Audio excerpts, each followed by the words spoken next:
Back here at SunTrust Park, bottom half of the third, 1-1 ball game, Brewers and the Braves, and we are joined up here in the booth now by Hall of Famer John Schuerholz, who is joining us here.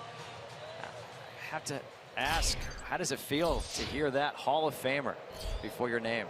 Well, it feels pretty exciting because it is actually. I mean, I've been in the game 53 years, and little Johnny Schuerholz from Baltimore, Maryland, who loved baseball all his life and played stickball and wiffle ball and high school ball and college ball, and here I am, general manager for 26 years, and now somebody says we'd like to invite you to join baseball's Hall of Fame, and they elected me in, so I'm going to accept and go. Got your speech ready? I do. I mean, I've talked to a couple of people. I've given so many speeches, but this one is so unbelievably different because it's so remarkably profound, and I want to be sure that I get it right. And so I'm getting clarification, and I'll be ready to go when the day comes. It's going to be so cool, and just being here in Atlanta and to see what you did with this organization.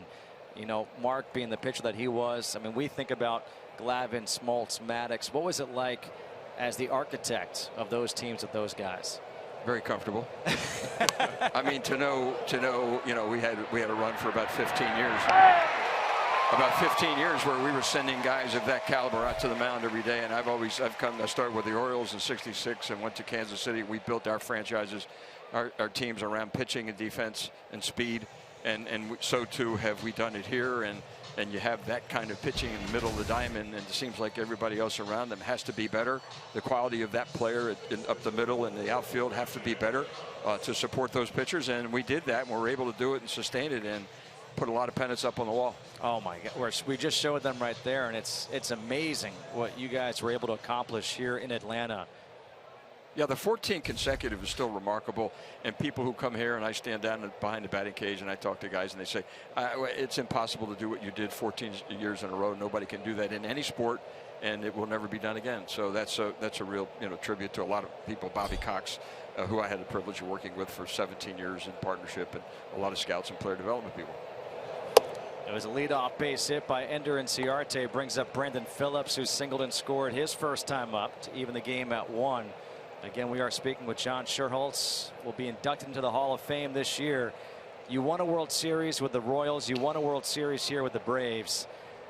Just thinking about all different players that you acquired over your time. One guy that I didn't even think about, but I think is really cool, not here in Atlanta, but in Kansas City, Bo Jackson. Well, that is cool. I mean, because no one thought Bo was going to sign a baseball contract. He was drafted #1 in football, the first player drafted by the Tampa Bay Buccaneers. He negotiated a contract with the owner, Hugh Culverhouse. He told his mother, who happened to be a maid in a hotel that one of our scouts who worked for us with the Royals, Kenny Gonzalez, stayed in often, not coincidentally because Bo Jackson's mother worked there. And he told me that his mother said, this man will never play football for that man. And so, okay, we're gonna stick our neck out on the line and draft this guy and maybe lose a draft choice. We did. He signed. We did a unique contract with him, and had he stayed in baseball, he'd be going to Cooperstown someday too, in my opinion. He's the greatest athlete I've ever seen in a major league professional uniform. I mean, this guy was unbelievably talented. Do you think that could happen today with the players? Someone play football and baseball anymore? I don't think so. Yeah. I think the specificity and the demands of each sport are so unique, and they grow so demanding on the players. I mean, you have to get in that weight room, as you well know. Get in that weight room, do your work, get the strength, keep your legs under you. And football and baseball muscles, as you know well, are different than each one sport from the other. I think it's terribly difficult. Deion Sanders did it for a while. Right. We had him here. Yeah. He was cut differently, more lithe, more athletic, more quickness. Still strong, but not a Bo Jackson. Bo Jackson was like Superman in a baseball uniform. I mean, that's how he played. He had the ability he had, and it was just remarkable to watch. At what point, when you saw Bo on the field, did you just go, okay, this is something different that we've never seen before? Well, I mean, the first time I saw him, I mean, it wasn't in college. I didn't see him at Auburn. Right. My son went to Auburn, but after Bo. But I saw Bo as a football player before I saw him as a baseball player in person. So, I mean, he's a stud. I mean, this guy was an athletic monster. He could run. He had strength. He was smart. He was the determined winner. He did all the things you wanted somebody to do to try to help you win games, and he did them single-handedly a lot of times. He was a fascinating athlete. It is pretty cool to think and to hear those stories about how something like that comes to fruition, and to see what Bo did with the Royals, and then after he had the hip surgery and came back and still played White Sox and Angels and was still hitting home runs and doing the damage that he was doing. Those were my high school days on the south side of Chicago where I grew up. I grew up a big White Sox fan. I remember watching him hitting that opposite field home run. I mean, it was after he came back from the surgery and nobody thought he would. And was still able to do that kind of stuff. I know. I mean, amazingly, he did it. And we all thought he was done forever. And he wanted to go back and play football. It was in his heart, and I understand that. In fact, I was on an operating table about ready to have a rotator cuff surgery, and the nurse comes busting through the doors, and it's owner Avram Fogelman, the minority owner of the Kansas City franchise. I said, I'm about ready to have a surgery here. He said, well, but Bo's going to play football. I said, let me talk to you after a while. So I called him back right after. Phillips deep to left field. Gone. Second straight game with a home run for Brandon Phillips here at the new ballpark in Atlanta.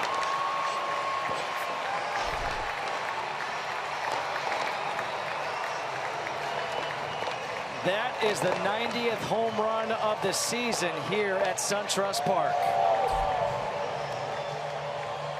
Well, this park so far has been a very friendly, hitter-friendly park. Lots of home runs. The ball flies. This pitch, a changeup, wanted it down and away. And when you throw a changeup middle in, it's a lot easier for a hitter to stay back. Phillips able to drive it out over that short wall and left into the bullpen. All right, so John, we talk about the home runs here at the ballpark. The ball is flying out of here, but what do you think? What's your take on this beautiful new park? Here's what I'll say. We did wind studies using the wind study information from Dobbins Air Force Base just next door. And I figured if anybody cared a lot about wind when they're landing planes and planes taking off, the Air Force would. And so I got the wind studies and we studied them, and we looked at these dimensions and how the park is configured geographically, and we said, well, the dimensions aren't going to be any different than Turner Field, much different.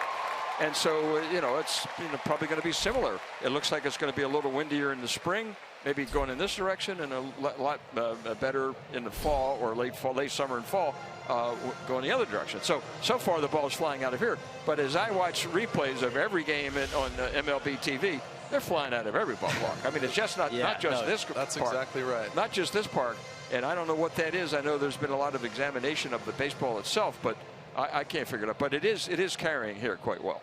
I'm sure Chipper Jones has probably come up to you and being like, really? Now you build this? Now? Yeah. And Freddie Freeman, when he was walking around with that green cast on for a long time, we would say the same thing. He says, hey, boss, what do you wait a minute, Eric. Wait till I get back in there. Give me a shot.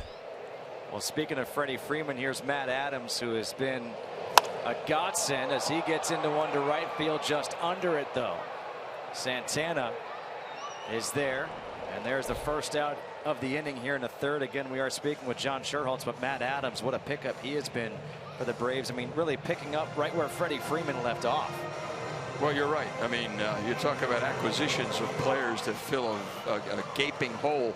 We had a gaping hole when Freddie was hit and had his wrist broken, and we acquired Matt, and he stepped in and he's done what he's done in capital letters impact for this club. I mean, he's really been remarkably perfect for what we needed, and did everything we could ask and more. And Freddie's even volunteered to become a third baseman, which he hadn't played since high school in California, because he sees what Matt's doing and he admires what Matt's doing, and he wants to be in the lineup when Matt's hitting. So that's Freddie Freeman, the kind of player he is. Well, I think when you go and get someone like Matt Adams, who was struggling for playing time, and I'm sure you've done that before, where you've been involved in a trade. What does that say about that guy when all of a sudden someone gets that opportunity to play every single day, and then you see results like this? Yeah, I think it says a lot about him, because he's got pride, professional pride, personal pride. He wants to be in there showing what he can do. And I don't know, it was a very, very short period of time when he was taken out of the starting lineup and didn't have to get his chance. And so we gave him that chance. We needed him. He took advantage of the opportunity, and he's helped us tremendously. And he's helped himself too. I mean, not that he needed that, because he's a good, solid player, and everybody has felt that way about him, and he's showing it for us. 3-1 Braves lead here now in the third, thanks to a 2-run home run by Brandon Phillips. Tyler Flowers is ahead in the count, 2 balls and 1 strike. You know, you talk about your role as a GM and the acquisitions and this and that. What is it like to try to make those moves and acquire a guy like a Greg Maddux as a free agent and just the whole planning process? And there's so much work that goes into all this stuff, and you guys had done such a great job. A ground ball to Thames, he goes to first for the out. Down to second base goes Markakis. But the way the entire team works together, and you had Bobby Cox and you guys were together that whole time. How important is it to have that continuity? Well, continuity is important, but having good people is the first important element. I mean, if you hire and surround yourself with good, capable, committed, dedicated baseball people who are scouting amateur players, who are scouting professional players, who are developing your talent for you, who are filling your coaching staff both at the major league and the minor league, have a manager like Bobby Cox, everybody pulling together with the same goals in mind and the same ultimate vision to accomplish. You more often than not are able to make a deal that's better than a bad one, and more often make better deals than bad deals. And I was able to do that simply because of those people that were around giving me, and I processed every bit of information I could long before sabermetrics was a word we could even talk about. Yeah. Anybody knew about. But I mean, we had scouts that did those kinds of things, and people who had an interest in players' backgrounds and knowledge of their backgrounds. And so you make trades based on that information and that intel you get, and you process it and make the decision.